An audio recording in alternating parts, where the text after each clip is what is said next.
पता नहीं मैंने ये वाला एनिमेशन दिखाया था कि नहीं दिखाया था कि सर्कुलर मोशन इस एसएचएम, सर्कुलर मोशन जो है वो एसएचएम को सेटिस्फाई करता है, क्योंकि हमने उसके पोजीशन के पार्टिकल्स को अगर हम प्लॉट करेंगे डिस्प्लेसमेंट में तो हमें एक वेव नेचर मिलेगा। यहाँ पे जो दो वेक्टर है that is blue and red, ये दो अलग अलग पार्टिकल मोशन है, दोनों एक दूसरे के परपेंडिकुलर है, तो जो फेज डिफरेंस है वो इन पे 90 है, मतलब पाई बाई 2 है। कितना है? पाई बाई 2 है। और देखो दोनों का क्रस्ट साथ में नहीं है, आगे पीछे है, हालांकि चालू साथ में हो रहे हैं लेकिन एक साथ। अब ये पार्टिकल सर्कुलर मोशन में मूव कर रहा है, ये पार्टिकल सर्कुलर मोशन में मूव कर रहा है, उसकी अगर हम परछाई लें एक्स एक्सिस ये वाई एक्सिस पे, तो आप देखो केवल एक को फोकस करो, रेड वाले को केवल, तो रेड वाला अपने मीन पोजीशन, ये है मीन पोजीशन ओरिजिन, ये रेड वाला अपने मीन पोजीशन के ऊपर नीचे जा रहा है देखो। तो कोई जब पार्टिकल अपने मीन पोजीशन के टू एंड फ्रो करता है तो वो एसएचएम होता है। क्या होता है? इधर सर्कुलर मोशन में घूम रहा है, पर जब हम इसके एम्पलीट्यूड को प्लॉट किए तो ये हमें ग्राफ मिला, और ये जो लाइन देख रहे हो ये दिखा रहा है कि सर्कुलर मोशन इज एसएचएम। हमने पढ़ा था ना कि सर्कुलर मोशन एक एसएचएम होता है, तो उसका ये सिमुलेशन है।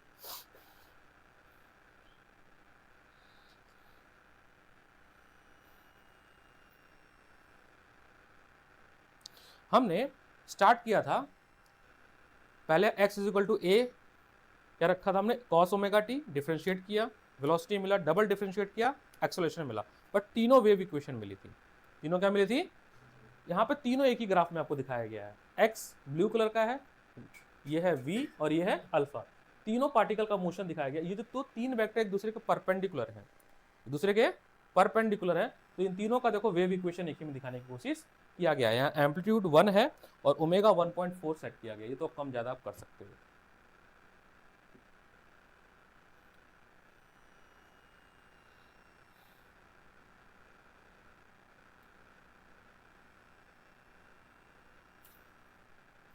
हमने आपको ये भी बताया था कि कैसे motion of block, Hooke's law, वो भी एसएचएम को सपोर्ट करता है। ठीक है,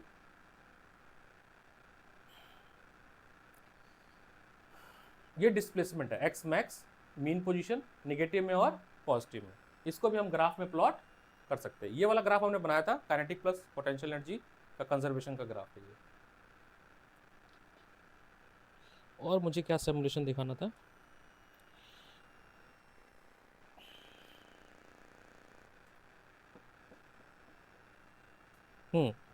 सबसे पहला टॉपिक शुरू हुआ था हाउ साउंड इज प्रोड्यूस।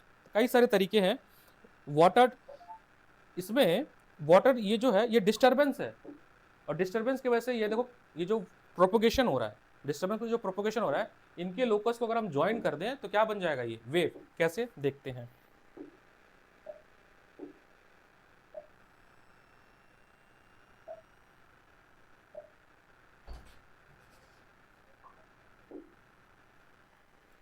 देखो क्रस्ट बना, ट्रफ बना, फिर से देखना, क्रस्ट बना, ट्रफ बना, बन रहा है ना? जो ड्रॉप गिर रहा है वो क्या है? डिस्टर्बेंस है। क्या है? डिस्टर्बेंस है। क्या है? डिस्टर्बेंस। और ये डिस्टर्बेंस आपको देखो यहाँ पर वेव नेचर प्रोड्यूस हो रहा है। ठीक है, ये सारा हम पढ़ चुके हैं, मैं उसका सिमुलेशन दिखा रहा हूँ कि कैसे साउंड, कैसे वेव प्रोड्यूस होती है। दूसरा है हमारा साउंड वेव, लाइट वेव भी होगा इसमें। ये कौन सा है?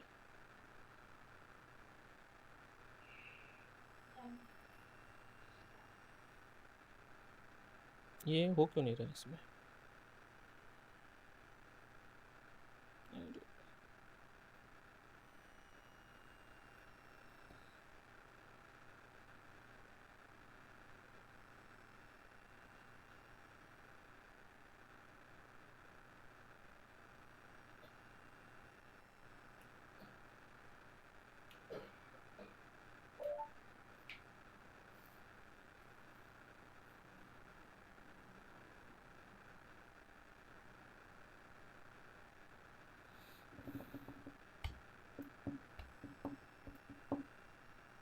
हमने शायद ये वाला सिमुलेशन भी देख रखा होगा, standing wave on a string.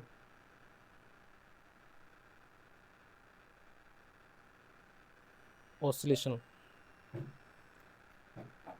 ये डिस्टर्बेंस यहाँ पे हमने प्रोड्यूस किया, ये आपका वेव ऑसिलेट करा। अभी ये फिक्स एंड है, रिजिड बॉडी। क्या है? रिजिड बॉडी, क्रस्ट का ट्रफ बन जा रहा है। अगर मैं ये जो बॉडी है इसको मैं लूजली इंड कर दूं, आज हम पढ़ेंगे रिफ्लेक्शन में। अगर आप ध्यान से इसको विजुअलाइज करो तो हर क्रस्ट जो है वो ट्रफ बन रहा है, देखा यहाँ पे जो क्रस्ट गया था जब वापस आया तो ट्रफ बन गया था। क्या बन गया था, फिर से देखना आखिरी वाले पॉइंट को, देखो क्रस्ट पहुंचा था, स्लो मोशन दिखा दें इसको,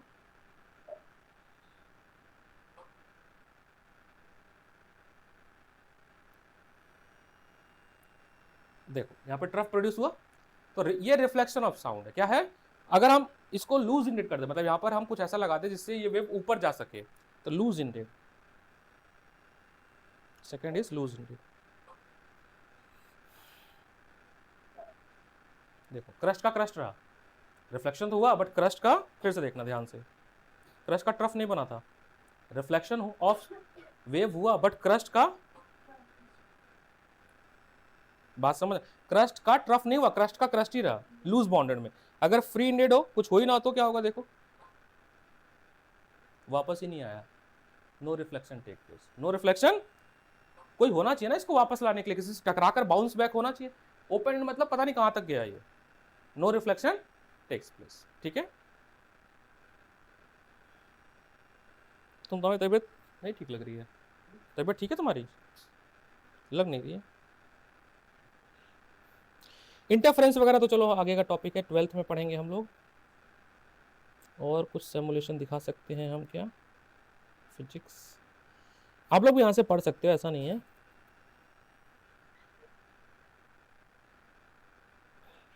बैठो बिटिया, बैठो बैठो बैठो।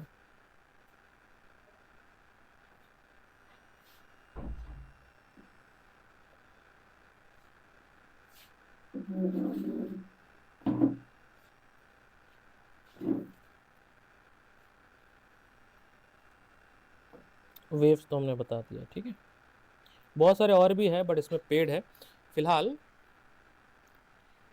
हम आते हैं अपने टॉपिक पे, that is speed of travelling wave. Speed of travelling wave पे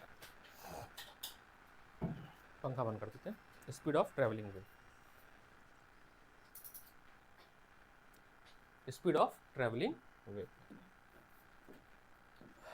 अब ये जो आप फिगर देख रहे हो, ये सर कहोगे दो फिगर है, नहीं, ये एक ही वेव के दो पोजीशन है, एक वेव के दो पोजीशन है, ठीक है। मान लीजिए t time is equal to 0 पे पार्टिकल पी पे था, और कुछ टाइम बाद मान लो 1 सेकंड पे यहाँ पे था, 2 सेकंड पे पार्टिकल यहाँ पहुंचा, वेव अपने साथ पार्टिकल आगे लेके जा रही है। नाम क्या है इसका, ट्रेवलिंग वेव।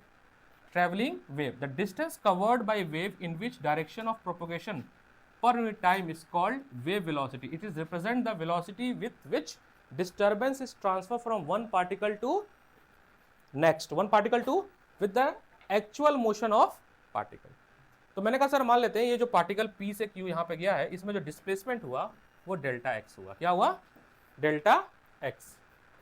अब ये डिस्प्लेसमेंट तभी माना जाएगा जब दोनों वेव सेम फेज में हो। क्या हो, सेम फेज का मतलब होता है कि फेज इनका कांस्टेंट हो। क्या हो, कांस्टेंट। और आगे की तरफ बढ़ रहा है तो हम इसका जनरल इक्वेशन लिखेंगे a sin omega T minus k x.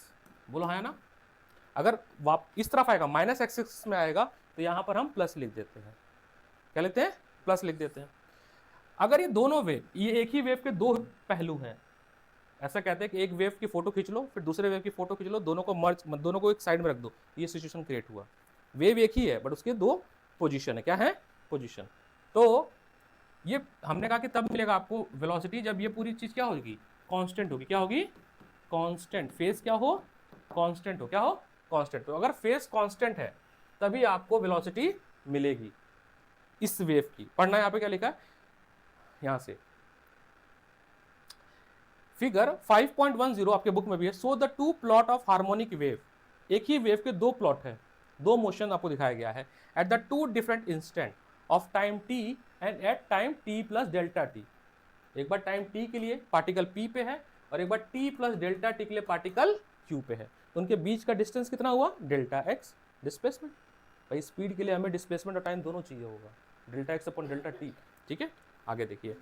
During this small time interval, the entire wave pattern moves through a distance delta x in the positive x-axis has wave move। यहाँ से line, ये वाली important पे underline करना है, यहाँ से, ये बहुत इंपॉर्टेंट लाइन है। यहाँ से has the wave move each point of the moving wave form such as, मैं यहाँ पे लगा देता हूँ, ये कनेक्ट नहीं हुआ यार इसमें, हाँ अब ठीक है, इस पॉइंट पे यहाँ, this has the wave move each point of moving waveform such has a point P marked on the peak retain its displacement y, this is possible only when the phase of wave remain constant. अगर phase remain constant नहीं होगा तो आपको दोनों की position अलग अलग मिलेगी, दोनों से हो सकता है क्रस्ट नीचे ट्रफ आ जाए, ये भी हो सकता, नहीं हो सकता। फेज का मतलब ये हुआ कि क्रस्ट के साथ क्रस्ट चले, ट्रफ के साथ, अगर फेज सेम नहीं हुआ, मान लो अगर एक पूरा कॉमन आ रहा है तो हो सकता है क्रस्ट ट्रफ में कन्वर्ट हो जाए, तो उससे केस में आपको जीरो मिलेगा डिस्प्लेसमेंट, क्या मिलेगा, जीरो डिस्प्लेसमेंट मिलेगा। अभी सुपर पोजीशन में हम देखेंगे इसको। रिमेन कांस्टेंट, ये लाइन इंपॉर्टेंट, अगर ऐसा हुआ तो हम इसको लिख सकते हैं omega T minus k x is equal to constant, differentiating both side. जब हमने डिफ्रेंशिएट किया बोथ साइड तो मुझे मिला d x by d t, d x by d t क्या होती है, वेलोसिटी, क्या होती है, और उसका फॉर्मूला क्या मिला, देखो t का बन गया 1, dx बटी टी के कोफिशिएंट बाहर आ गया और कांस्टेंट का हो गया 0, तो आपको मिला ओमेगा अपॉन के, ओमेगा अपॉन के, ओमेगा 2 पाई बाई टी होता है और के 2 पाई अपॉन लैम्डा। ये कहाँ पढ़ा था हमने, some important term related to the wave, एक टॉपिक था वहाँ पे आया था टर्म, मैंने कहा था 3-4 पढ़ लेने के लिए। कौन सा, ये सर,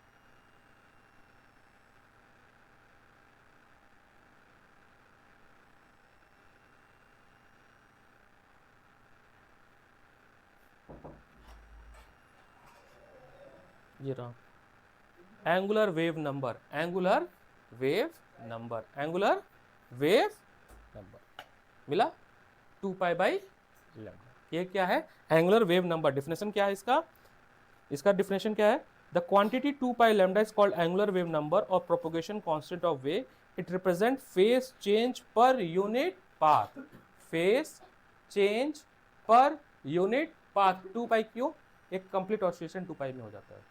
लैम्डा क्या उसकी wavelength, complete oscillation divide by wavelength, जो क्वांटिटी आपको मिलती है उसको हम बोलते हैं एंगुलर वेव नंबर। फिर से वापस आता है अपने वेलोसिटी वाले टॉपिक पे।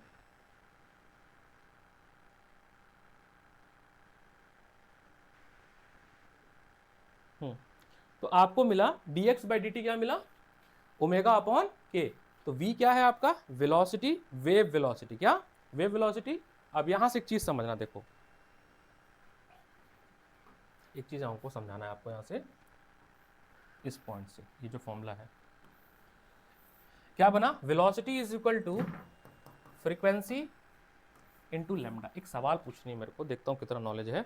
जब ये वेव या एक मीडियम से दूसरे मीडियम में ट्रैवल करती है तो उसमें क्या चीज़ कांस्टेंट रहती है, फ्रीक्वेंसी या वेव, फ्रीक्वेंसी, क्योंकि नंबर ऑफ ऑसिलेशन नहीं चेंज हो रहा है, उसकी वेवलेंथ छोटी हो जाएगी और बढ़ जाएगी, ठीक है। तो मान लीजिए अगर हमारा एक मीडियम 1 है और ये मीडियम 2 है, ये डेंसर मीडियम है, डेंसर मीडियम, ये है डेंसर मीडियम। तो जब हमारी वेव प्रोपेगेट होके इस मीडियम से यहाँ से दूसरे मीडियम में ट्रैवल करेगी, यहाँ पे स्पीड मान लो v1, यहाँ पर स्पीड v2, ये डेंसर मीडियम है, यहाँ पे समथिंग कुछ स्पीड हो, जैसे ही पार्टिकल मिला यहाँ पर, ये वेव चाह रही थी इस पार्टिकल को अपने साथ ऊपर ले जाए।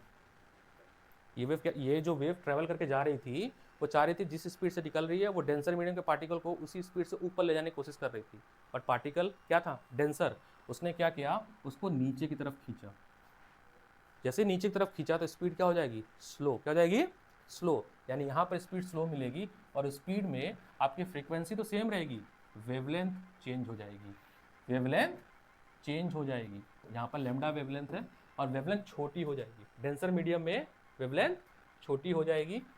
अगर यहाँ पर मतलब छोटे से रोटेट करेगा, लेट्स मैं यहाँ दिखाता हूँ कुछ इस तरह से,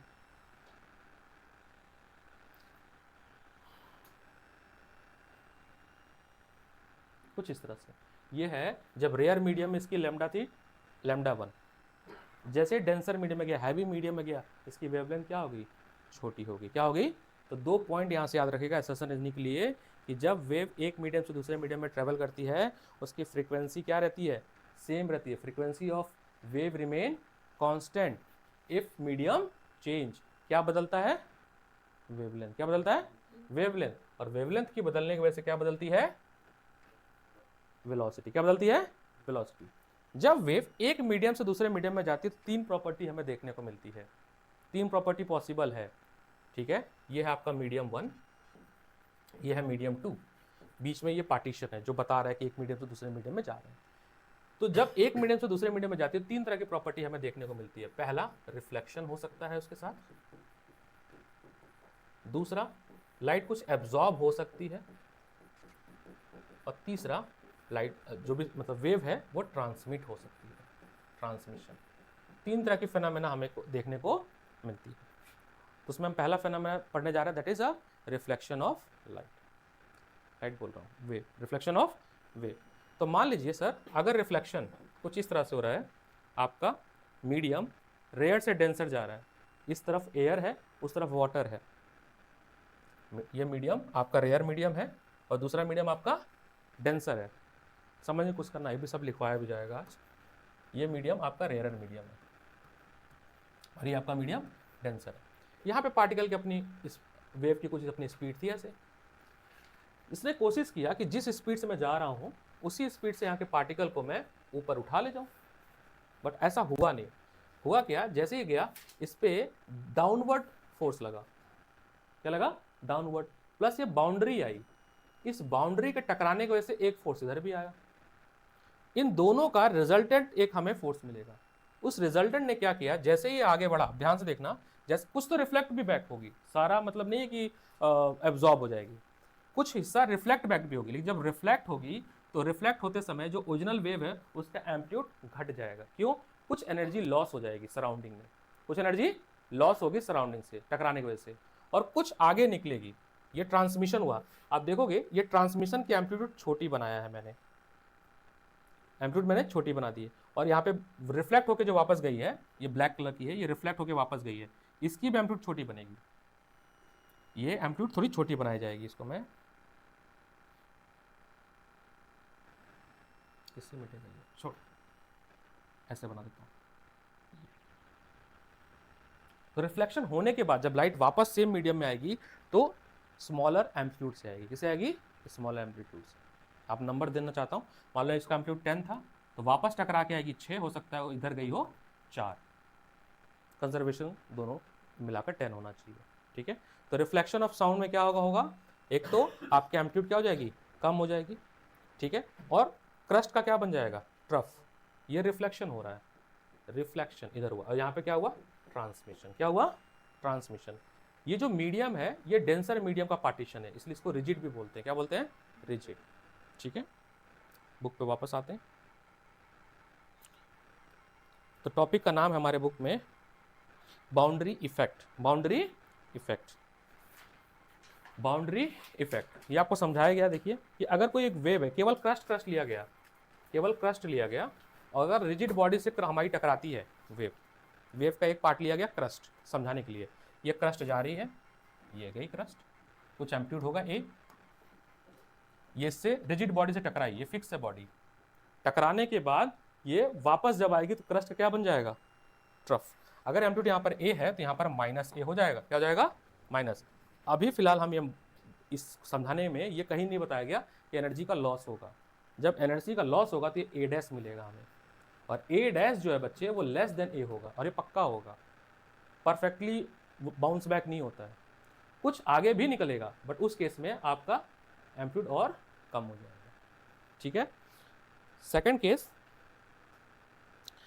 यहाँ पर है आपका रिजिड सपोर्ट। क्या लिखा हुआ है, reflection of a pulse in a string from a rigid support. अगला, अगर ओपन एंडेड, इसका एनिमेशन दिखाया था मैंने। ओपन एंड में क्या होगा, क्रस्ट जाकर क्रस्ट ही वापस आएगा, क्रस्ट गया सेम एम्पलीट्यूड से और क्रस्ट ही वापस आएगा। अच्छा, जब इसका वेव इक्वेशन लिखोगे, कैसे लिखोगे, देखो वेव इक्वेशन, आपको सभी का वेव इक्वेशन लिखना आना चाहिए। आपने लिखा, इसके लिए मान लो लिखा y1, तो y1 क्या लिखोगे sir, a sign omega T minus k x. बोलो हाँ है ना, टकरा के वापस आइए इस एक्सिस में, तो यहाँ पर तो प्लस आ जाएगा, ओमेगा टी प्लस के एक्स। एम्पलीट्यूड भी तो चेंज हो रहा है, प्लस से माइनस, सो माइनस ए साइन ओमेगा, ये आपका y2 आया। y2 कौन है? ये है रिफ्लेक्शन वाला। कौन सा? रिफ्लेक्शन वाला। इस केस में क्या लिखोगे बेटा? इस केस में y1 लिखोगे आप a sign omega T minus k x, और y2 क्या लिखोगे आप? a sign omega T plus के एक्स। जब लाइट जब वेव टकरा कर वापस जाएगी ना, तो यहां पर माइनस से रट लो या समझ लो, ठीक है।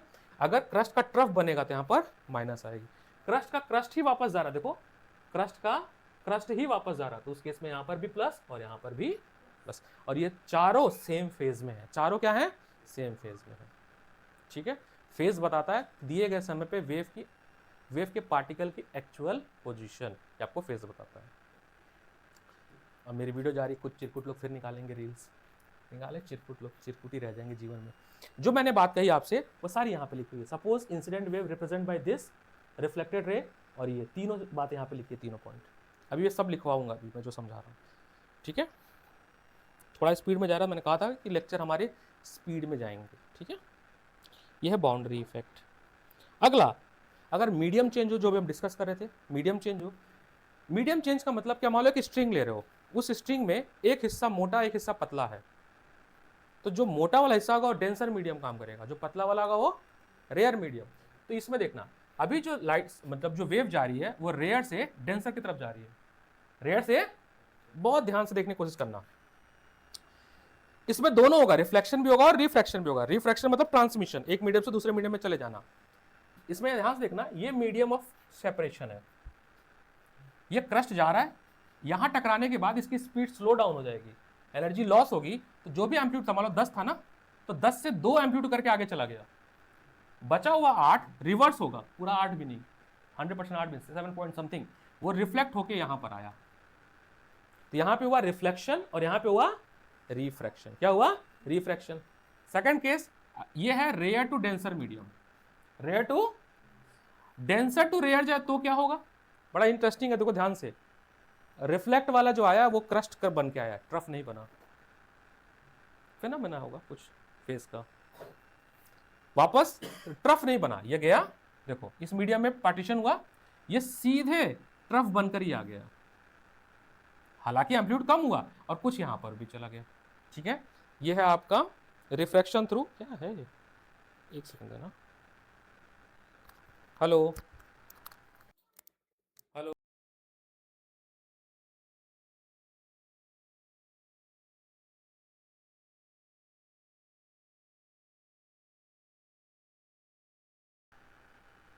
यहां तक ठीक है। हम क्या पढ़ा? हमने reflection of wave and refraction of wave पढ़ा। पहला हमने क्या पढ़ा था? स्पीड निकालना पड़ा। नेक्स्ट है सुपरपोजिशन। सुपरपोजिशन का मतलब होता है, अगर मान लो दो वेव एक साथ चले तो आपस में जुड़ेंगे। अब जुड़ने में दो तरह से हो सकता है क्रस्ट क्रस्ट जुड़े, ट्रफ ट्रफ जुड़े, या क्रस्ट नीचे ट्रफ आए, समझना। रिफ्लेक्ट, अरे सुपरपोजिशन प्रिंसिपल क्या कहता है, मान लेते हैं सर,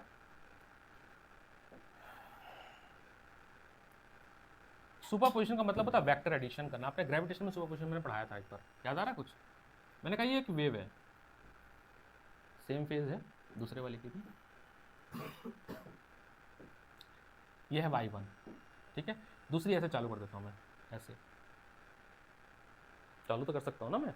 जब ये दोनों ओवरलैप करेंगी, देखना सर, जब ओवरलैप करेंगे तो ये क्रस्ट इस ट्रफ से जुड़ेगा, क्रस्ट ट्रफ जब जुड़ेंगे तो कैंसिल आउट करेंगे एक दूसरे को। आप चाहो तो मैं इसको बना देता हूं कलर चेंज, ये इसको येलो से बनाता हूं, ये जो किया था ये कुछ ऐसे जाएगा, ये भी सुपरपोजिशन है। इसमें ये जो पार्ट है एम्पलीट्यूड जो हुआ है इसको बोलते हैं एंटी नोड। क्या बोलते हैं? जहां एम्पलीट्यूड जीरो हो जाता है उसको बोलते हैं नोड। तो यहां पर anti node, node, anti node, node, anti node pattern बनता जाएगा, ठीक है। देखिए सुपरपोजिशन का मतलब होता है वेक्टर एडिशन ऑफ वेव्स। अगर आपके पास यहां पे लिखा हुआ है, देखो अगर आपके पास कई सारे वेव्स हैं y1 y2, तो उनका वेक्टर एडिशन हम करते हैं तो उसको बोलते हैं सुपरपोजिशन प्रिंसिपल। सुपरपोजिशन प्रिंसिपल के बहुत सारे फिनोमेनन है, जैसे म्यूजिकल इंस्ट्रूमेंट प्रोड्यूस होना, बीट, इंटरफेरेंस, डिफ्रैक्शन, ये सारे एग्जाम्पल हैं सुपरपोजिशन के, ठीक है। यहाँ पे देखते हैं कोई सिमुलेशन अगर हो तो।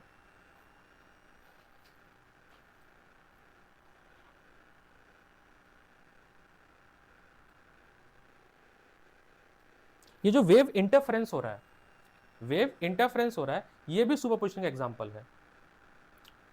वेव इंटरफेरेंस हम 12th में पढ़ते हैं कि इंटरफेरेंस नाम की चीज होती है। YDSE एक्सपेरिमेंट आता है, यंग डबल स्लिट एक्सपेरिमेंट, तो हमें डार्क ब्राइट का पैटर्न मिलता है, वो हम 12th में पढ़ेंगे, ठीक है। ये तो वेव प्रोपोगेशन हो गया कि कैसे वेव प्रोड्यूस होगा। क्या नहीं चल रहा है, ये तो हो गया वेव कैसे प्रोड्यूस हो रहा है, ठीक है। यहाँ पर होगा interference. Interference is the example of superposition.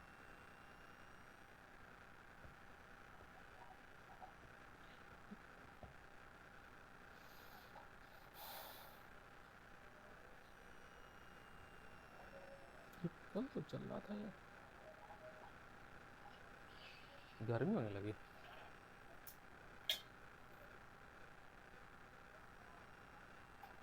ये कल सपोर्ट कर रहा था, देखो आज नहीं कर रहा है ये सपोर्ट। अभी कल मैंने सेम चीज़ से एनिमेशन दिखाया, सेम से। एनीवे हम आते हैं अपने नोट्स मेकिंग वाली जर्नी पे। हम नोट्स लिखवाते हैं आपको। टॉपिक का नाम है, यहाँ तक ही पढ़ाना था वैसे, सुपरपोजिशन तक ही पढ़ाऊंगा मैं आज। उसके बाद हमारा 2 टॉपिक और रहेगा, क्या क्या, स्टेशनरी वेव और बीट, है ना। तो पहले यहाँ तक लिखवाते हैं जितना पढ़ाया।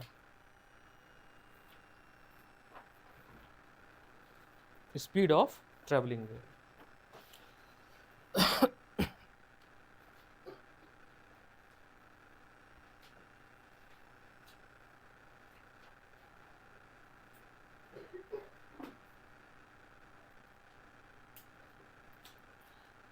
आ रही ना आवाज इसमें?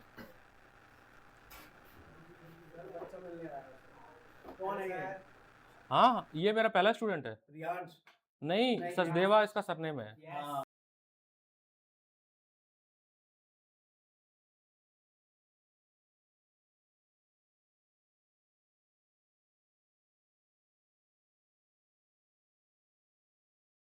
दिक्कत नहीं है, सारे ऑप्शन खुले हैं। सारे ऑप्शन खुले हैं, साइंस वाले कुछ भी कर सकते हैं।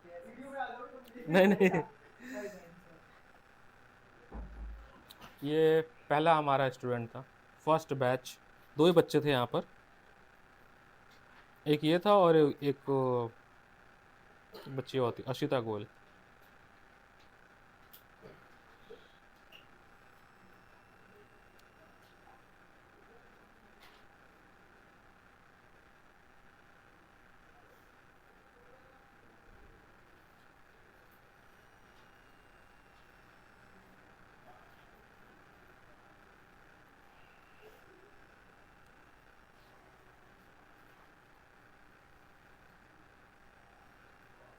पहले तो ये यहीं से लिख लो, है ना, speed of travelling wave, heading डाल दो, speed of travelling wave, speed of travelling wave. तो ये यहीं से लिखो आप।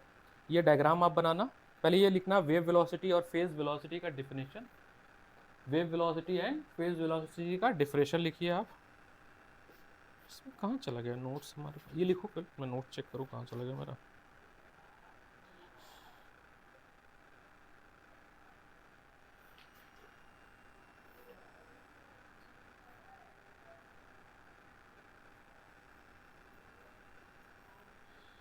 अब हम लोग साउंड वेव पे पहुंच चुके हैं। एसएचएम हमारा हो गया था, उसी के इसके 2 पार्ट है ना। स्प्रिंग सिस्टम भी हमने कर लिया था। ये सब तो पढ़ लिया हमने, ठीक है। हम लोग इस समय हैं वेव पे।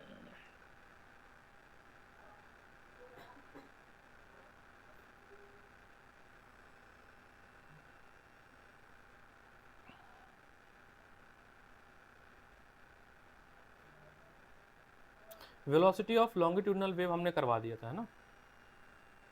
ठीक है ठीक है ठीक है ठीक है ठीक है।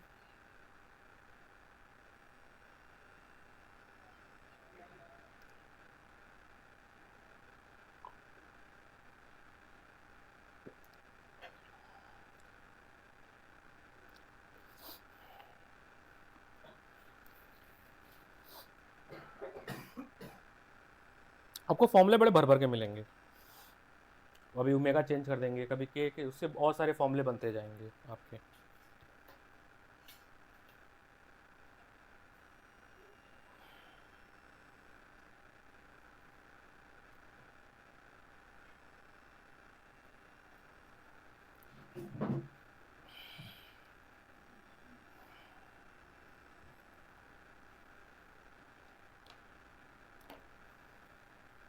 आशीष एंड संस्कार, अब अगला क्या है? पेपर वेपर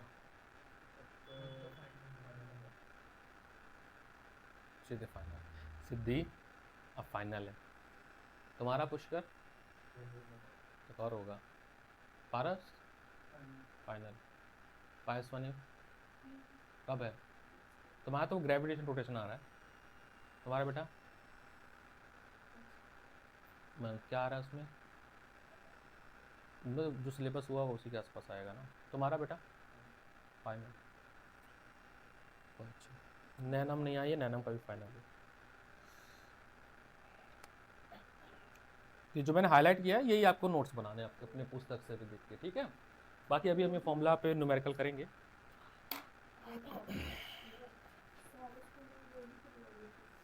नहीं, किसी में 3 भी होता है, मॉडर्न में 3 होता है, फेथ में 3 होता है। अब तो खत्म होने वाला है 11th, 1 महीना बचा है, अगले महीने तो है, दिसंबर खत्म, जनवरी रह गया एकेडमिक सेशन के हिसाब से, पर भी पेपर है।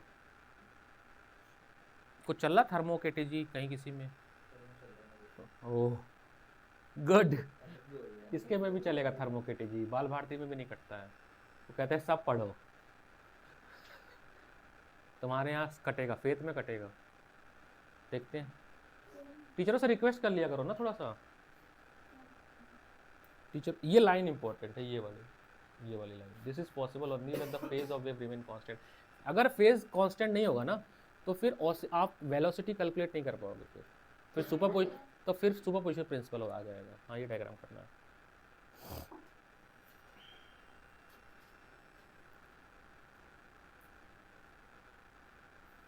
कुछ वेले टीचर हैं, अब ये मेरी वीडियो जाएगी, इसको भी देखेंगे, इससे भी क्लिपिंग निकालेंगे, कहेंगे कुछ तो जरूर निकालेंगे। मेरी क्लिपिंग निकल गई भाई ऑसिलेशन में से, ऑसिलेशन वाली जो वीडियो पड़ी थी उसमें से क्लिपिंग निकल गई। वही तो था, तो कुछ नहीं उसमें। स्टार्टिंग का 47 सेकंड निकाला है, उसमें कुछ मैंने खास बोला नहीं है, बस यही बोला कि बहुत अच्छी जगह सेंटर अब खुल गया है, वहाँ पे काम करने में मज़ा आएगा, सेंटर वहीं खुला, डेस्टिनी ऐसे करके बोला था। उसको निकाल के घुमा दिया, देखो आपका मास्टर कैसे बातें करते हैं। अरे क्या गलत बोला मैंने? दैट्स माई बिहेवियर, उसको क्या चेंज कर दोगे? उसको प्रॉब्लम तो हो जाती है मेरे से, प्रॉब्लम। और मैं नहीं होनी चाहिए भाई लोगों को प्रॉब्लम, आप अपना काम करो, आप अच्छा कर रहे हो, मैं तो कहता ही हूँ सारे टीचर बेस्ट हैं, सारे टीचर बेस्ट हैं। अभी मेरे पास कई तरह के बच्चे आते हैं, अभी मेरे पास अभी कल सर बता रहे थे, मैं अभी लिया न्यू ट्रायल, 5 बच्चे 12th के आए हैं एक ही संस्था से, और वो सब 5 फेल होके आए हैं, तो मुझे लेना है फिजिक्स का उनकी क्लासेस। पहले तो मैं नहीं लेता था, कि जब 1 महीना बचा है, कहीं वो भी कहीं से पढ़ के आ रहे हो जहाँ पे मेरे राइवलरी है, तो मैं नहीं पढ़ाता था, बट अब मैं पढ़ाऊँगा। आए 5 बच्चे पटेल नगर में आए हैं मेरे पास 12th के, एक ही संस्था से, एक ही कोचिंग से।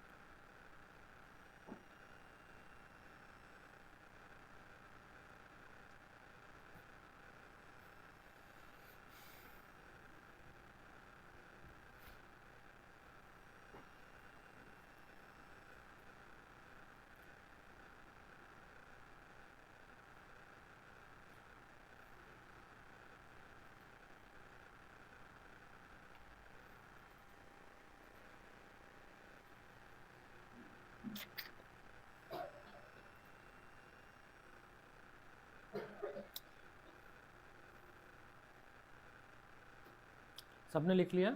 अपने पुस्तक में आप हाईलाइट कर लेना, बुक से ही लिखना है वैसे।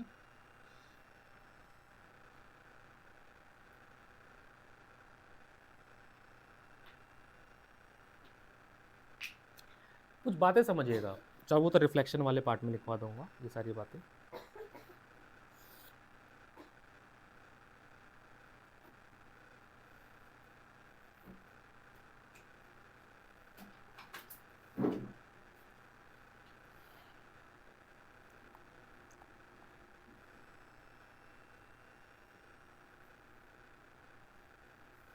जो सवाल था ना कि क्यों क्रस्ट नहीं बनी, क्या था सर कि ना जब ऑलरेडी पार्टिकल डेंसर से एयर मीडियम में जा रहा था तो कोई ना उसको नीचे खींचने वाला नहीं था। जो रिजल्टेंट फोर्स जो मैं बना रहा था यहाँ पर, ये देखिए रिजल्टेंट फोर्स यहाँ बन रहा था, ये जो रिजल्टेंट फोर्स है ना ये वाला, ये क्या कर रहा था, जो क्रस्ट है उसको ट्रफ बना दे रहा था जब पार्टिकल रेयर से डेंसर में जा रही थी। लेकिन जब डेंसर से, यहाँ पे ऑलरेडी डेंसर है, ये रिजल्टेंट फोर्स इतना कारगर नहीं था या इतना नहीं बन पा रहा जो कि उसको फ्लिप कर पाई। जब वापस आई तो क्रस्ट का क्रस्ट ही वापस आया। ये है उसके पीछे का एफबीडी। ठीक है, ये रिजल्टेंट फोर्स जो ऊपर वाला है वो पार्टिकल को ऊपर ले जाने की कोशिश कर रहा है, उसका एक्शन रिएक्शन पेयर है ये वाला जो उस पार्टिकल को नीचे खींच रहा है डेंसर मीडियम में। किसमें? Denser medium. ठीक है,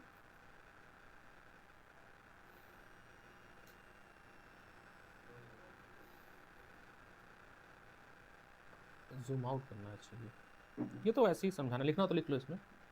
तो अगला टॉपिक यही है, that is a wave reflection and superposition.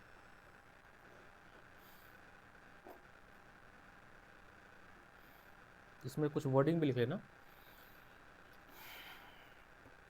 Reflection, wave reflection and superposition, इसमें लिखिएगा when wave are incident, when जो स्पीड हो जाने के बाद, जब स्पीड आपको हो गया तो नया टॉपिक आप लिखेंगे वेव रिफ्लेक्शन एंड सुपरपोजिशन। ठीक है, इसमें कुछ पॉइंट्स लिखे introduction. When wave are incident, when wave are incident on a boundary, on a boundary, on a boundary, on a boundary between two media, between two media, ये है boundary. देखिए ये जो मैंने बोल्ड बनाया ये है इंटरफेरेंस, मतलब होता है बाउंड्री। इंटरफेरेंस मतलब एक मीडियम दूसरे मीडियम के बीच की boundary. When wave are incident on a boundary between two media, a part of incident wave, a part of incident wave, a part of incident wave return back into initial medium, into initial medium। अच्छा, जैसे ही chapter खत्म होगा ना wave, I will pick a first book. Okay, thermo and KTG में hold पे डाल दूंगा, वो हम कराएंगे लास्ट में। जनवरी हमारे पास है, I need 1 week to complete both chapter, वो मैं नोट से पढ़ा दूंगा, वो नोट्स कल्चर पे जाएगा। फर्स्ट बुक भूल चुका है तो मैं फर्स्ट बुक स्टार्ट करूँगा और रोटेशन से स्टार्ट करेंगे। Rotation, gravitation, work energy, law of motion, ऐसे करके रिवर्स ऑर्डर में पढ़ेंगे। ठीक है, ये मेरा 15 दिन का शेड्यूल रहेगा आफ्टर कंप्लीटिंग दिस। और 15 डेज में हम कोशिश करेंगे कि फर्स्ट बुक हमारी खत्म हो जाए। कुछ विंटर वैकेशंस भी हमें मिलेंगी कॉमन्स, उसमें हम बड़ी क्लासेस लगा के, मैराथन क्लासेस लगा कर 3-4 घंटे में ख़त्म करने की कोशिश करेंगे। ठीक है, और लास्ट ईयर भी मेरी 11th मैराथन क्लासेस लगी थी, जो बच्चे यहाँ पे 11th पढ़े हैं, तो उस हिसाब से हम कर लेंगे। फिर से बोलता हूँ मैं, सुनिएगा, मैच करिएगा। When wave are incident on a boundary between two media, part of incident wave return back into initial medium, bracket में रिफ्लेक्शन, ब्रैकेट में reflection, while the remaining is, while the remaining is, while the remaining is partially absorbed, the remaining is partially absorbed, while remaining is partially absorbed, and partially transmitted, partially transmitted, partially transmitted into second medium, second medium, full stop. अब points बना लेना, 2 point. पहला, frequency of medium remain constant, ये पूरा लिखना है आपने यहां तक।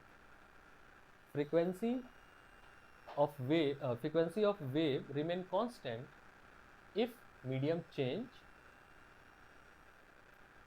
सेकंड, वेवलेंथ चेंजेस, सुन लेना, अपने शब्दों में बना लेना। Wavelength changes when it travel from one medium to another medium, and the wavelength of wave depend on the medium. Frequency is independent of the medium. ये अपने शब्दों में बना के लिख लीजिए, पॉइंट्स यहाँ पर है। आप चाहे तो बुलेट पॉइंट्स में लिख सकते हो जैसे मैंने लिखा है।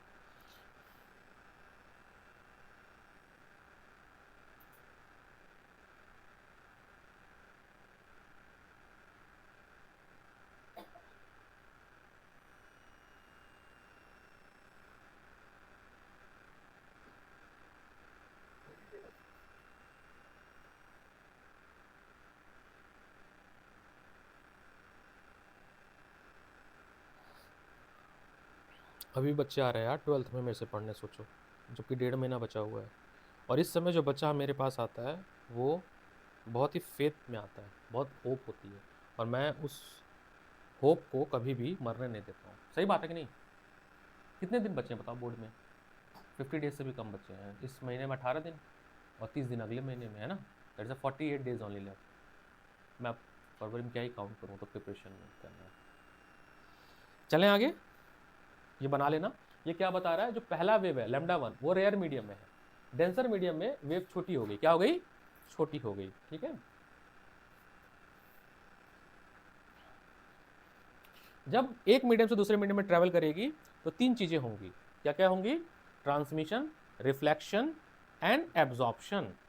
ट्रांसमिशन हो सकता है, ठीक है, एब्जॉर्प्शन हो सकता है, और रिफ्लेक्शन। तीनों होगा, ऐसा नहीं है, तीनों प्रॉपर्टी होगी जब वेव एक मीडियम से दूसरे मीडियम में ट्रेवल करेगा। इसमें पॉइंट्स लिखेगा, आपने 2 पॉइंट लिखे, ठीक है ना? ठीक है।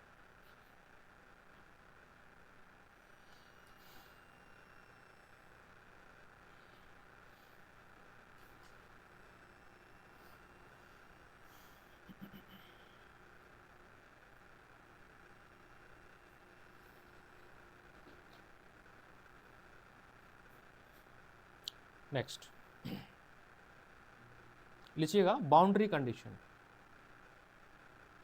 सब heading boundary condition. Boundary condition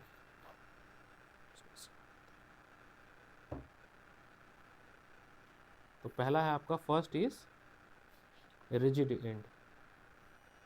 आपको मैंने इसका एनिमेशन अभी दिखाया था थोड़ी देर पहले, बाउंड्री रिजिड एंड का, ठीक है। क्रस्ट का क्या बन जाएगा? ट्रफ। क्या बनेगा? ट्रफ। तो ये है आपका रिजिड एंड। ये कोई रिजिड एंड बना लेते हैं। कोई रिजिड मतलब कुछ भी हो सकता है, बाउंड वॉल हो सकती है। ये आपका क्रस्ट आ रहा है, यहाँ पे स्ट्राइक करेगा, ठीक है। इसी में ही नीचे बना देता हूँ मैं। स्ट्राइक करने के बाद क्या होगा समझिएगा। जैसे ही स्ट्राइक करेगा, यहाँ पे एक पार्टिकल बैठा हुआ है, जो वेव आ रही है वो कोशिश करेगी कि इस पार्टिकल को ऊपर उठा दे, बट हुआ क्या? डेंसर मीडियम है ये। रिजिड बॉन्ड मतलब डेंसर मीडियम। ये पार्टिकल भारी है, अगर नहीं नहीं मैं तुमको नीचे खींचूंगा। ये तो एक पार्टिकल, मिलियंस ऑफ पार्टिकल्स होते हैं, तो जैसे नीचे खींचेगा, जब वापस खींच लिया तो इसका क्रस्ट का क्या बन जाएगा? ये मेरे से थोड़ा गंदा बना है, आप सही कर लीजिएगा। क्रस्ट का आपका ट्रफ बन जाएगा। तो रिजिड बॉडी में लिखेंगे कि व्हेन द इंसिडेंट वेव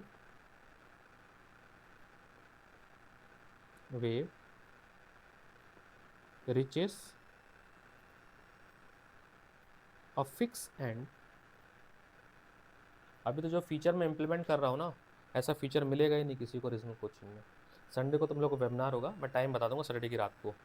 उसमें आपको टीचर मिल रहे हैं कोटा, महाराष्ट्र, पुणे, जब ग्वालियर, भोपाल।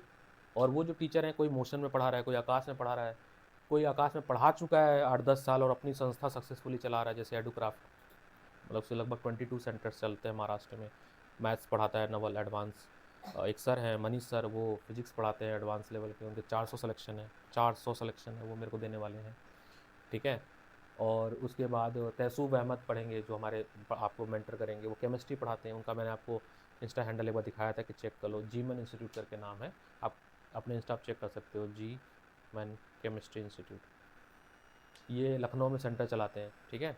इनके पास 100 एडमिशन होता है हर साल, और उसमें से 10 से 12 बच्चे मेडिकल में एडमिशन पाते हैं। ऐसा ह्यूज रेशियो, 100 में से 10।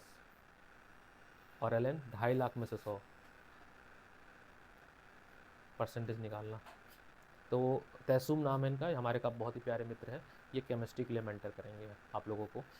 हमारा जो चैनल है उस चैनल पर जुड़ेंगे, पहले अभी धीरे धीरे बताएंगे कि बुक्स कैसे पढ़ना है, क्या रिसोर्स नहीं पढ़ना है, फिल्टर करना बहुत ज़रूरी है, मटेरियल तो बहुत कुछ है, ठीक है। फिर धीरे धीरे आपको मेंटरशिप के साथ साथ उनको मैं स्लोली ग्रेजुअली आपके लेक्चर में कन्वर्ट करूँगा।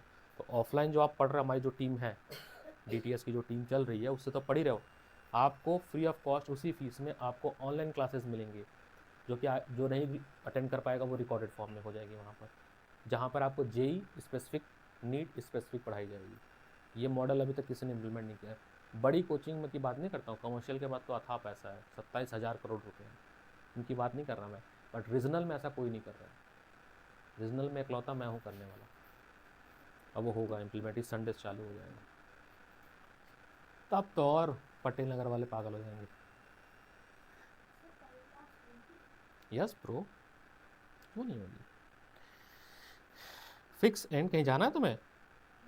Fix and exerts an upward pull on the end.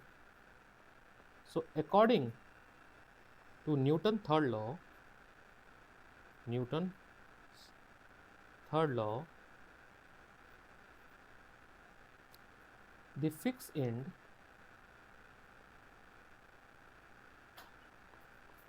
exerts an equal and opposite downward force on the string. अब हुआ कैसे? It result inverse the pulses, मतलब जो वेव आ रही है उसको इन्वर्स कर देगा और फेज भी चेंज कर दिया उसने। तो इसका होगा क्या output? It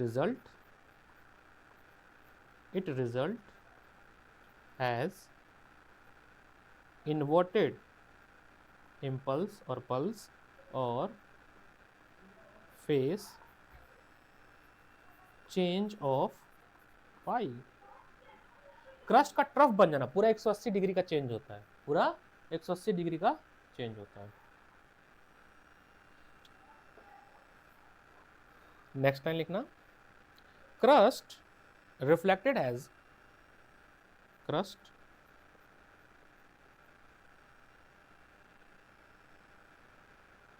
reflects as trough and vice versa। और मेरा ना वेव का लास्ट ईयर का भी लेक्चर रिकॉर्डेड है, वो भी बहुत अच्छा बनाया था लास्ट ईयर पे, मैंने बहुत अच्छे से तमीज़ से डिटेल में पढ़ाया, वो भी रिकॉर्डेड पड़ा हुआ है। तो वो भी मैं लेक्चर वाइज आपको ग्रुप में लिंक डाल दूँगा, तो उसको भी एक बार देख लोगे। हाँ, उससे क्या होगा वो भी देख लेना एक बार। ये लेक्चर कुछ इसमें नया ऐड ऑन होगा, कुछ पिछले साल का, तो आपका परफेक्ट लेक्चर रेडी हो जाएगा। और नोट ज़रूर बनाना, ठीक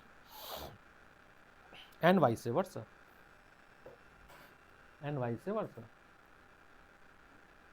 कौन?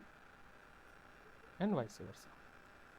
ये था आपका रिजिड एंड, अब हम आएंगे fix and, free end. Free and का एनिमेशन अभी हमने देखा था, है ना, क्रस्ट में वापस आ रहा था, ठीक है। फ्री एंड बी पार्ट, यहाँ तक लिख लिया आप लोग, बताना।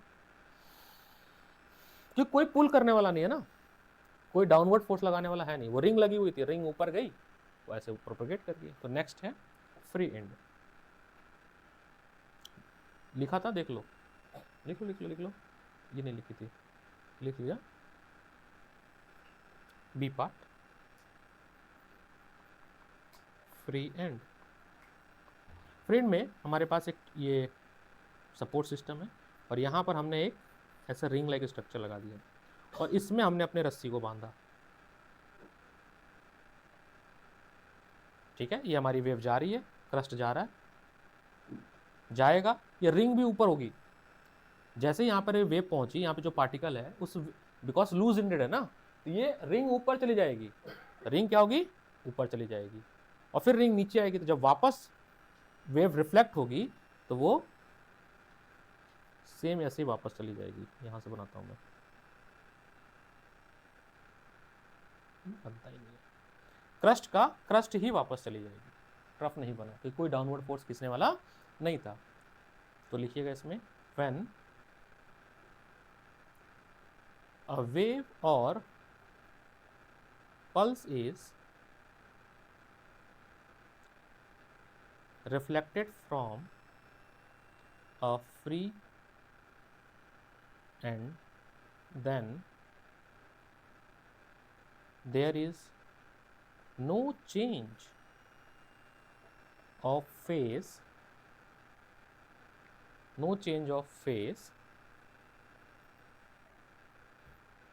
crust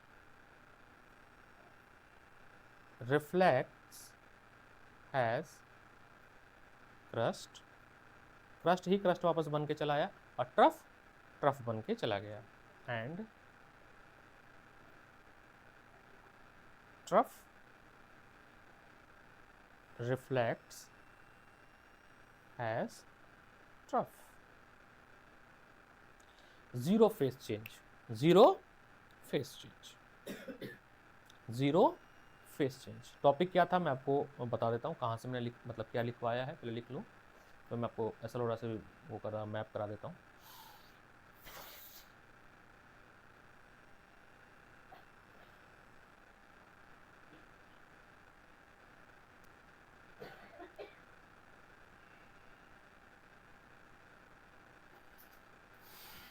भाई जेई भी चल रहा है, दिखाऊं? जेई की तैयारी शुरुआत हो गई है, दिखाता हूँ मैं. दिखाऊं नोट्स अपना जेई का शुरू कर दिया मैंने. पढ़ाऊंगा तो फिर कंटेंट नहीं बनाना पड़ेगा, बिना स्क्रिप्ट के एक्टिंग करूंगा मैं. तो जेई का भी शुरुआत हो चुकी है, धीरे धीरे जेई की चीज़ें भी आने वाली हैं, थोड़ा इन्हेंस होगा. तो देखो अब सीबीएसई में आपने कैसे पढ़ा, और ये कुछ जेई के नोट्स हैं जो अब धीरे धीरे प्रिपेयर हो रहे हैं, प्रिपेयर होंगे फिर ये पढ़ाए जाएंगे. ठीक है, बवाल होगा. ये क्या है, बहुत अच्छा डायग्राम है. क्या है सर, जब हम सर्कुलर मोशन कर रहे थे तो पार्टिकल आगे बढ़ रहा है, उसकी ना परछाई बनाई गई है एक्स एक्सिस पे. वो परछाई देखो आगे पीछे हो रही है अपने मीन पोजीशन से. ये जो तुम एरो देख रहे हो ना, वो क्या है, इसका प्रोजेक्शन है. क्या है? Projection on x axis. वो प्रोजेक्शन अपने मीन पोजीशन से पहले गया यहाँ पर, फिर यहाँ पर. तो आपने कहा सर्कुलर मोशन क्या है, एसएचएम में क्या है. एक ही बात को कई तरह के कहने के तरीके हैं. एक हमने उससे देखा, एनिमेशन से देखा, ये उसका प्रोजेक्शन मेथड है. ये पार्टिकल यहाँ पे तो इसका प्रोजेक्शन यहाँ आएगा, ये जा रहा आगे, यहाँ पे पहुँचा मीन पोजीशन पे, फिर वापस जा रहा तो ये पार्टिकल यहाँ तक गया, जीरो तक, फिर यहाँ निकला तो पार्टिकल यहाँ गया, फिर ऐसे जाएगा. तो क्या हो रहा है, पार्टिकल ये पूरा घूम ही तो रहा है इसी लाइन में. इस लाइन में क्या कर रहा है, पूरा पार्टिकल घूम रहा है. ये इसका मीन पोजीशन है, माइनस एम्पलीट्यूड मतलब ए प्लस, तो ये SHF, circular motion is SHF. ये इलेक्ट्रिकल पाथ है. क्या है? इलेक्ट्रिकल पाथ, इसी को सर्कुलर बोल दिया गया. ठीक है, ये कुछ कहानी है. ये कुछ बड़ा डिफिकल्ट सा देख रहे हो, कितने सारे कुचु पुचु पुचु. यहाँ पर इसको जूम करके दिखाने की कोशिश करता हूँ मैं, बहुत ज़्यादा complicated. Welcome to JEE mains and advance. मैं पढ़ाऊँगा, मुझे पढ़ाने में कोई दिक्कत नहीं है जेईई एडवांस मेंस में. बस थोड़ा सा मैं डरता हूँ बच्चे ये ना कहने लगे मास्टर खराब पढ़ाते हैं, क्योंकि मार्केट में तो गंदा ही चलता है ना. मार्केट में क्या चल रहा है, मार्केट में चल रहा है नोट्स बनवाओ, सेट ऑफ क्वेश्चन कराओ, खत्म, 50 क्वेश्चन के वर्कशीट दे दो. यही मार्केट स्टैंडर्ड है और वो बच्चों को अच्छा लगता है. जैसे ही आउट ऑफ द बॉक्स करो तब दिक्कत, तब तो फिर तो मेरी तो बुराई शुरू हो जाती है. ये हमने अभी जो हमने लिखवाया दैट्स अ बाउंड्री. इसमें 3 चीज़ें आपको वापस से लिख लेनी है. अब जहाँ जहाँ नोट्स बनाया है आपने, अगर टकरा के वापस क्रस्ट का क्रस्ट आ रहा है, उस केस में आपका इक्वेशन बनेगा ये ए साइन ओमेगा टी प्लस. तो मैं लिख देता हूँ वहीं पे, नोट्स में लिख देता हूँ जो हम नोट्स बना रहे थे. तो ये जो ऊपर वाला है इसका नाम लिख देता हूँ y1 और इसका y2. तो y1 का इक्वेशन होगा बेटा ए sine omega T minus k x, minus k x. y2 का इक्वेशन क्या हो जाएगा, मेरे कोई बताएगा मुझे? माइनस ए. बोलो क्यों? एम्पलीट्यूड स्लिप हो गया. साइन ओमेगा टी प्लस, अरे वाह, क्या समझ आ रहा है? छापो नहीं, फिजिक्स है, गड़बड़ हो जाएगा. और हाल है सब बढ़िया, सब चंगा चल रहा है तुम्हारा. क्या नाम है उसका, नाम नहीं कोई, तुम्हारा दोस्त एक आता है जागृत, तारीफ कर रहा था तुम्हारे बारे में. अच्छा, सब बता दिया. अरे यार कैसे दोस्त है, खुद ही बता देते हैं. इसमें फिर से ये है y1, ये है y2. तो y1 हो जाएगा आपका ए sine omega T minus k x. y2 इसमें देखो एम्पलीट्यूड सेम आया है वापस, तो मतलब ए रहेगा, माइनस नहीं होगा, केवल डायरेक्शन चेंज हुआ. तो क्या हो जाएगा, साइन ओमेगा टी प्लस के एक्स. तुम इतनी उदास उदास क्यों हो PW? खुश रहा करो. जैसे से 11th खत्म हो रहे हैं, बच्चे परेशान हो रहे हैं. नहीं, परेशान नहीं होना है, इंजॉय है कि नहीं. क्यों परेशान होना, पारस से सीखो, पारस रिलैक्स. अच्छा, बीमार उमार मत हो बच्चों, आप लोग अपने आप को बहुत ही बचा के रखने की कोशिश करें। तो ये हम अभी यही सारी चीज़ें लिखवा रहे थे, ठीक है। आप घर जाके ये पैराग्राफ, ये जो मैंने किया है टॉपिक 5.13, प्लीज़ किताब जरूर पढ़ना। आप ऐसे टिक मार के लिखना रीड। जब तक नहीं पढ़ोगे ना ये चैप्टर नहीं समझ आएगा, मेरा विश्वास रखो। और आपने पढ़ा, पेंसिल पेन लेके 2 पेज पढ़ा रहा हूँ मैं, 2 पेज पढ़ोगे ये पक्का चैप्टर समझ आ जाएगा। अगर आपको कॉन्सेप्ट समझ आ गया और फॉर्मूला आपके दिमाग में है तो क्वेश्चन कैसा भी है आप बना लोगे, ठीक है। अभी तक जो भी हो रहा था वो मीडियम सेम था ना, डेंसर रेयर मीडियम नहीं था। अब हमें क्या खेलना है, डेंसर एंड रेयर मीडियम। इसको हम एक नाम और देते हैं, wave in combination of string. कहते हैं हमने स्ट्रिंग को कंबाइन किया है, एक मोटी रस्सी ली और पतली रस्सी को बांध दिया है या बीच में ज्वाइन कर दिया है, इसको हम कॉम्बिनेशन ऑफ स्ट्रिंग भी बोलते हैं। तो अब ये वाला पार्ट लिखवा रहा हूं मैं, ठीक है। नेक्स्ट टॉपिक, टाइम कितना हो रहा बताना यार, मेरे को 7 बजे क्लास लेने जाना है, अभी तो बहुत टाइम है, तो लिखवा लूंगा मैं आराम से। So wave in combination of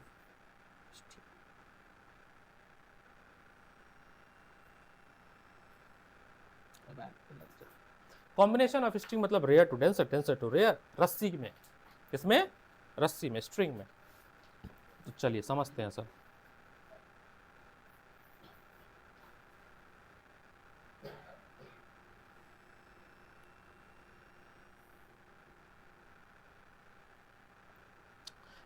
ये जो है ये रिजिड बाउंड्री है, क्या है, बाउंड्री है, जहां से मीडियम चेंज हुआ इसको बोला गया रिजिड बाउंड्री। ये डेंसर और ये रेयर है, ठीक है। ये जा रही है आपकी इंसिडेंट वेव, इंसिडेंट वेव, और ये है आपकी रिजिड बाउंड्री। होगा क्या देखिएगा सर,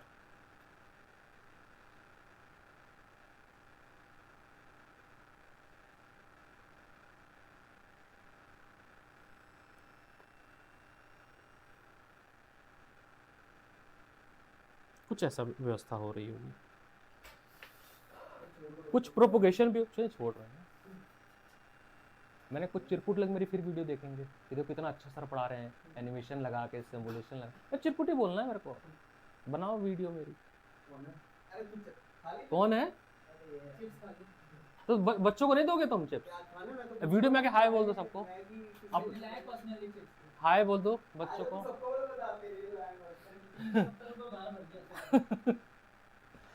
तो हुआ क्या देखो, यहाँ पे प्रोपोगेशन हुआ, इसका एम्पलीट्यूड छोटा है, ठीक है, कम है। आप ऐसा अच्छा बनाते समय ध्यान देना, ये इसमें ना बने, ये एम्पलीट्यूड ज्यादा है बेटा, अब वापस जब जाएगा तो ये छोटा हो जाएगा। ये मेरे से बना नहीं ढंग से, आप बनाना तो इससे थोड़ा एम्पलीट्यूड ज्यादा बड़ा बनाना है इससे, ये कम है, ठीक है। अगर मैं इसका नाम दूं, ये है A1 और ये है A2, तो A2 is less than A1, ठीक है, लेस देन होगा क्योंकि कुछ तो एनर्जी चली गई ना। अच्छा, प्रोपोगेशन क्या है, एनर्जी है, क्या है, एनर्जी है, एक मीडियम से दूसरे मीडियम में जाने को। तो इंसिडेंट वेव का इक्वेशन होगा, incident wave Y I A I sine omega T minus K1 x, और K1 है कितना, K1 है 2 पाई लैम्डा 1,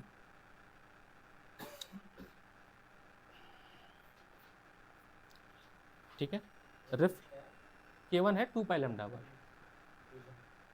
ये V I incident is equal to A I मतलब ये A I amplitude of incident wave sine omega T K1 x reflected wave, reflected wave Y R, ये होगा आपका ए आर, ये है A R, amplitude of reflected wave is sine omega T, displacement minus X हो गया, तो मैं एक स्टेप लिख रहा हूँ ताकि आपको याद हो, माइनस K1 माइनस एक्स, तो वो क्यों प्लस होता आप समझ जाओगे, डिस्प्लेसमेंट माइनस एक्स सिस्टम चला गया, तो ये माइनस यहाँ पर आके क्या बन जाएगा, प्लस बन जाएगा। और फेस पूरा ही बदल गया 180 डिग्री, पॉजिटिव का क्रस्ट का ट्रफ बन गया, तो बोलते हैं पाई डिग्री चेंज हो गया, क्या चेंज हो गया, पाई डिग्री, यहाँ पर आ गया पाई रेडियन, सॉरी डिग्री नहीं रेडियन, माई वर्ड्स, अब ये भी क्लिपिंग कट जाएगी, कि सर को पता नहीं डिग्री रेडियन क्या होता है। यार चिंता तो होती है ना, जब अपने कस्टमर टूट के किसी और के दुकान चले जाते हैं, मुझे भी होती है, ऐसा नहीं है। तो जगह A R sine 180 plus theta minus sine theta, yes bro good, sine omega T plus K1, तो माइनस में आया, क्या आया माइनस, तो कंप्यूट बदल गया ना, उल्टा हुआ। आप डायरेक्ट लिख सकते थे, ये मैथमेटिक आइडेंटिटीज लिख दिया मैंने। यहाँ पर 5 फेज डिफरेंस है, याद रखना। पूरा जब भी फ्लिप हो जाए तो उसमें फेज 5 का होता है, 100 उसका 100 मतलब पाई रेडियन का। अब ट्रांसमिटेड वेव जो गई है यहाँ पर, ये जो वेव गई है यहाँ पे है ट्रांसमिटेड वेव, ट्रांसमिटेड, ये ट्रांसमिटेड वेव है, ये रिफ्लेक्टेड वेव है।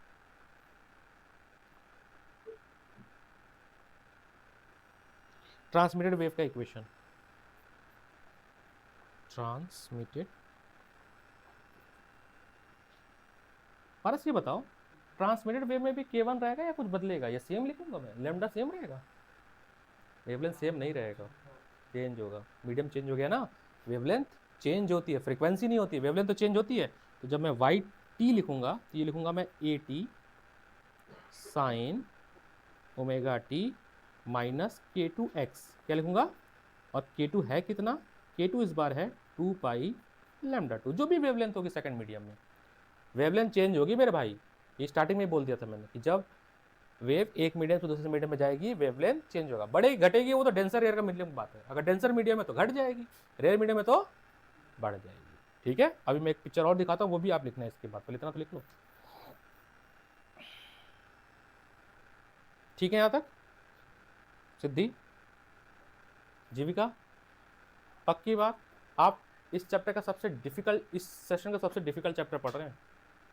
आप किसी भी अपने सीनियर से पूछिएगा, अगर आप कुछ कहेंगे अब सेकंड बुक का सबसे टफ चैप्टर बता दो, तो वो यही बोलेगा wave and oscillation.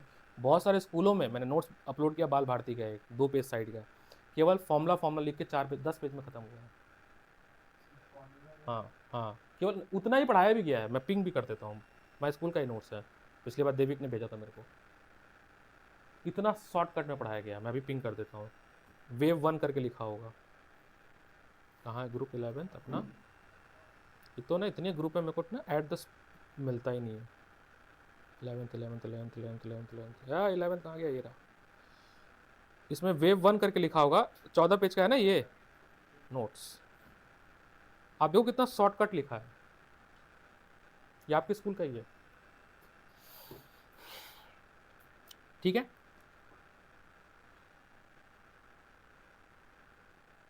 Second case में अब वेव जो है वो रेयर से डेंसर से रेयर जाएगी, अभी तक डेंसर से रेयर से डेंसर जा रही थी, जो आपने अभी पॉइंट्स लिखा उसमें रेयर से डेंसर जा रही थी, इधर की स्ट्रिंग मोटी थी, अब मैं घुमा दूंगा, इधर की स्ट्रिंग मोटी कर दूंगा, इधर पतली कर दूंगा, तो क्या होगा। यहाँ पे कुछ बातें लिखी शॉर्ट में कि जब वेव नॉर्मल मतलब रेयर मीडियम, डेंसर मीडियम, जो भी मीडियम इधर था, रेयर में अगर जा रही है तो वेवलेंथ इंक्रीज होगी, एम्पलीट्यूड भी इंक्रीज होगी और वेलोसिटी भी इंक्रीज होगी। चलिए समझते हैं इसको बनाकर, इसी को हम फिर से लिखें। टॉपिक का नाम है, अच्छा ये पहला जो टॉपिक था इसमें लिखना था आपने, ये जो फर्स्ट टॉपिक है जो भी किया हमने वेव कॉम्बिनेशन में, इसमें फर्स्ट टॉपिक का नाम लिख दीजिएगा, मैंने ऊपर जगह अगर हो तो। फर्स्ट पार्ट था हमारा waves गोes from thin to thick string, that is from rarer medium to denser medium।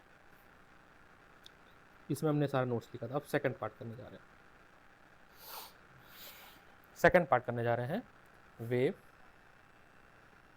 goes from thick to thin string, that is denser to rarer।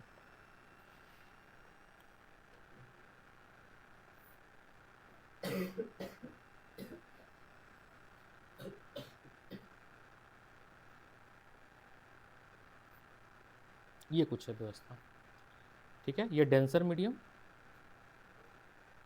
ये रेयर मीडियम, ये है बाउंड्री जहाँ से ट्रांसमिशन होगा, ये incident wave, मैं Y आई लिख देता हूँ, है ना, वाई आई इंसिडेंट। क्या होगा, क्या होगा, क्या इस ट्रांसमिट बाउंड्री में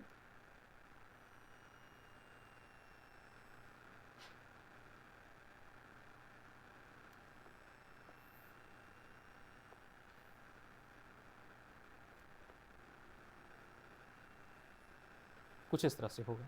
ये है रिफ्लेक्टेड वेव, इस तरफ आएगी ये रिफ्लेक्टेड वेव, रिफ्लेक्टेड वेव, और ये ट्रांसमिटेड, ट्रांसमिटेड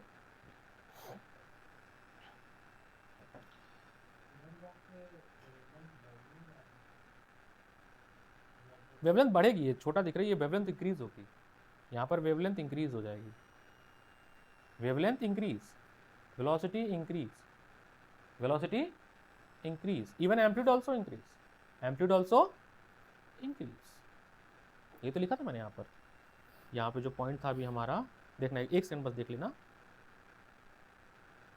ये देखो हुआ क्या, देखो ब्लू वाली इंसिडेंट रहती, इंसिडेंट हमारी वेव थी, बाउंड्री के बाद जो ग्रीन कलर की गई है उसकी वेवलेंथ भी बढ़ गई, देखो ऑसिलेशन बढ़ गया, वहाँ देखो लैम्डा एक कंप्लीट और एक हाफ भी है, यहाँ पे केवल लैम्डा है उतने ही टाइम में। ये बनाने का मकसद क्या है मैं बताता हूँ, टी टाइम में, टाइम फिक्स है, टी टाइम में यहाँ पर एक ऑसिलेशन तो पूरा मिला ही ये पूरा आपको, और फिर थोड़ा और मिला आपको, तो lambda plus lambda by two, 3 lambda by two, कितना 3 लैम्डा बाई टू, और यहाँ पर केवल एक ही ऑसिलेशन हुआ उतने टाइम में, केवल लैम्डा मिला, तो ये बड़ा हो गया ना वेवलेंथ। कुछ वापस भी आई, जो वापस आई वो डॉटेड लाइन वो छोटी हो गई, जो रिफ्लेक्ट होकर बाउंड्री से वापस आई ना ये छोटी हो गई, वेवलेंथ उतनी ही रही, वेवलेंथ इज सेम वापस आने वाली, बट एम्पलीट्यूड डिक्रीज, यहां पर एम्पलीट्यूड डिक्रीजेस, यहां पर amplitude increases, wavelength increases, velocity increases, यहां लिखा तो है सारी चीजें, ठीक है। Rare medium that is open, ठीक है।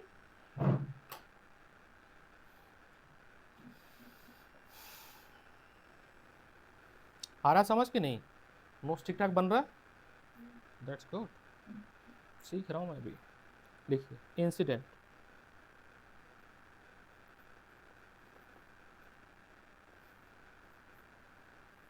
सो A sine omega T minus k1x, k1 वही 2 pi upon lambda 1, k1 2 pi upon lambda 1, Y R ये है reflected, Y R, so Y R आपका बनेगा A R sine omega T plus k1, इसका face zero है, इसका face क्या है जीरो, क्रस्ट के साथ क्रस्ट ही तो क्या, तो phase zero, Y T transmitted ये रिफ्लेक्टेड है बेटा,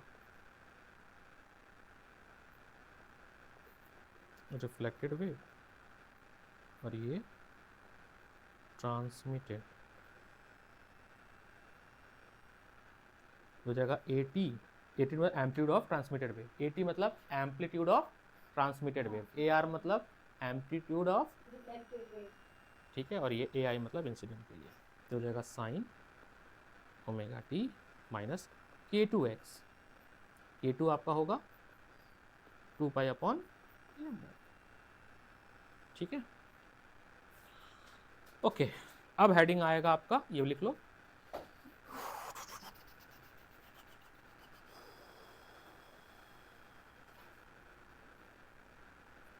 अब हेडिंग आएगा superposition principle.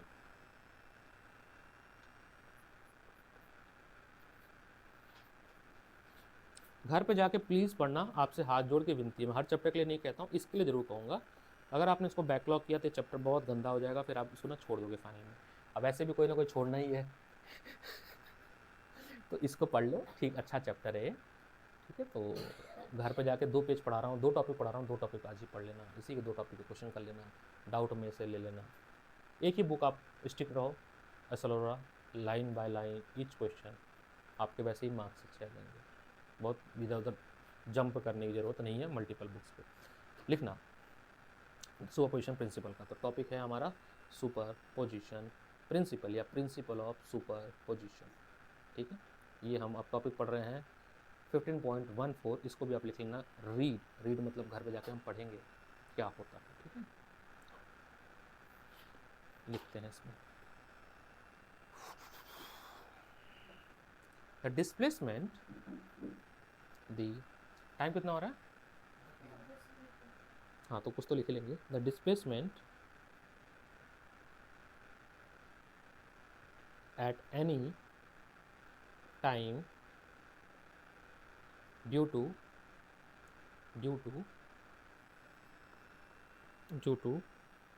number of wave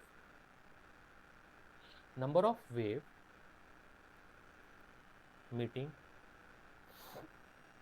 simultaneously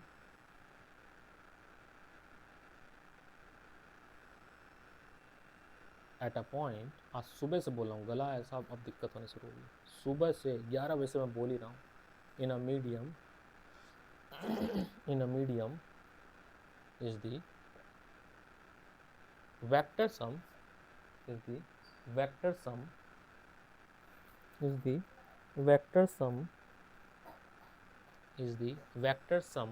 ये लिखे नीचे का दिखेगा नहीं, इसलिए मैंने इसको कर दिया।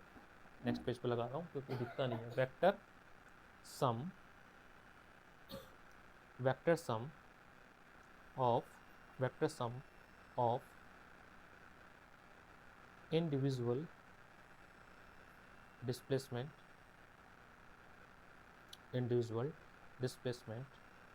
due to each one of the wave at that point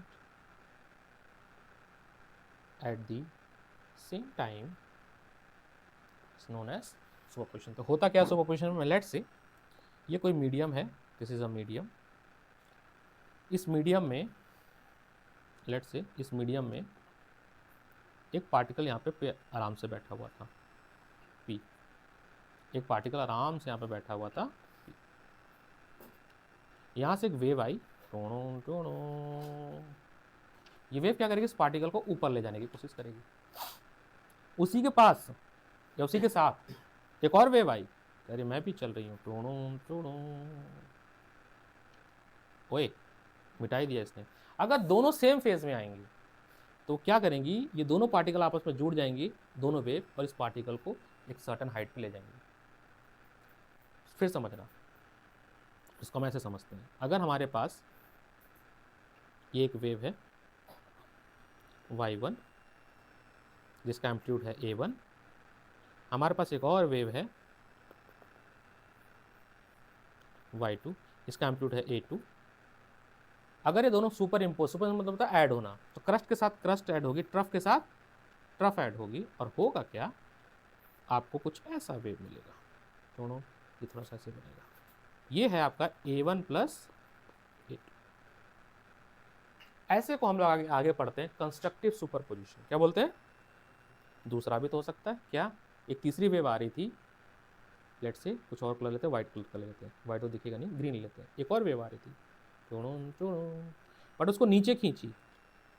अगर सेम से ऊपर और नीचे खींचे तो वहीं पे बना रहेगा, इक्विलिब्रियम पोजीशन, इसको स्टैंडिंग वेव बोलते हैं। लेकिन अगर नीचे वाली ज़्यादा हो गई तो नीचे खींच जाएगी। तो मान लो थर्ड केस में एक वेव और आई, ऐसे चालू हुई, ये y3। तो अगर y1 और y3 का आपस में सुपर पोजिशन होगा तो वही अभी स्टार्टिंग मैंने बनाया था, क्रश का ट्रफ के साथ एक लाइन बनेगी, एक रेखा बन जाएगी, कैंसिल आउट, नोट और एंटी नोट का पैटर्न बनेगा। क्या बनेगा, नोट और एंटी नोट का पैटर्न बनेगा। और इस फिनोमेनन को हम लोग बोलते हैं सुपर पोजिशन प्रिंसिपल। रोका जाए,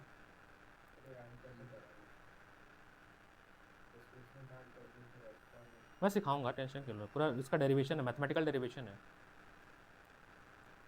ठीक है, ये तो ऐसे फंक्शन है ना, फंक्शन जो वेव का है वो वेलोसिटी और डिस्प्लेसमेंट का फंक्शन है ना, तो दिखाया गया x minus displacement positive axis में, वेलोसिटी रहेगा और टाइम t, तो वो फंक्शन लिखने का तरीका है। बाकी इसका ये तो जो सुपर पोजिशन का ना डेरिवेशन है सिलेबस में, ये तो हो गया रिप्रेजेंटेशन, ग्राफिकल रिप्रेजेंटेशन करके यहाँ पे ग्राफ प्लॉट करेंगे, ये सारा ग्राफ प्लॉट करके दिखाएंगे, ये कब क्रस्ट